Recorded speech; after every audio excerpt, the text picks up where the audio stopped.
Poimutusjalka on tämän näköinen painijalka, missä on tuommoinen väli. Ja tätä väliä käytetään silloin, jos halutaan samaan aikaan poimuttaa kangas ja kiinnittää se poimutettu kangas toiseen kankaaseen. Mutta tällä painijalalla voi myöskin poimuttaa kankaan ihan pelkästään sillä, että sitä ei kiinnitä toiseen kankaaseen vielä. Ja tämän kanssa on olennaista se, että muistaa siirtää neulan aseman ihan tonne vasemmalle ja sitten piston pituutta pidentämällä.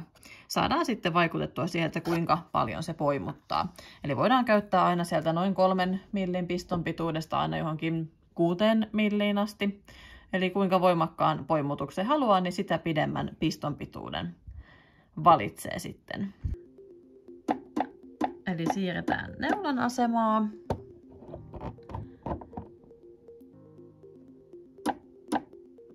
Ihan tonne painijalan vasempaan reunaan. Ja sitten myöskin piston pituutta pistetään nyt pikkasen pidemmälle tonne noin 3,5. Ja tuolla 3,5 millin piston pituudella poimutus on noin 30% poimuttuu se poimutettava kangas.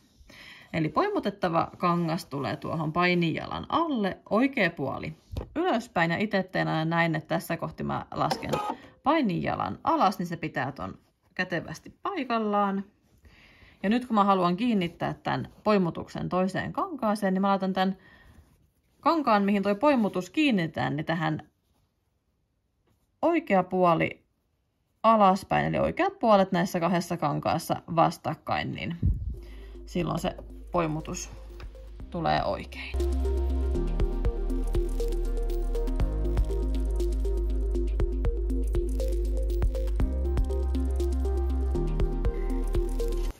Ja näin me saatiin sinne kaunis tasainen poimutus aikaiseksi tonne kankaan reunaan ja samalla kertaa se sitten poimutti ja kiinnitti tuon toisen kankaan.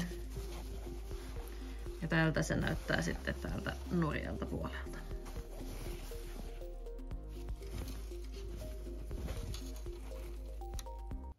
Sitten kokeillaan, mitä tapahtuu, jos me laitetaan tuo pistonpituushan tuonne 6 milliin asti, että kuinka paljon se tässä poimuttuu.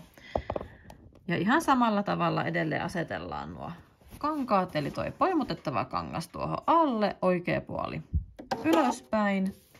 Ja sitten tuo kangas, mihin poimutus kiinnitetään, niin oikea puoli alaspäin ja se tuonne painijalan uraan sitten.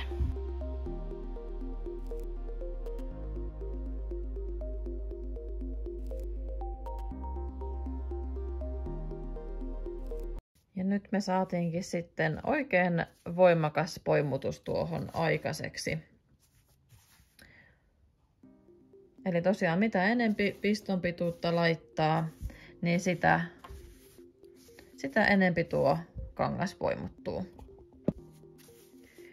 Ja tuossa oikein voimakkaassa poimutuksessa ton poimutettavan kankaan pitää olla sitten reilusti pidempi. Tuossa nyt varmaan oli semmonen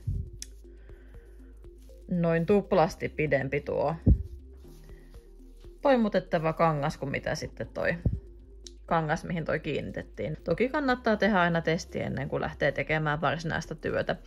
Eli tarkkaan sitten laskee sen, että kuinka paljon pidempi pitää olla.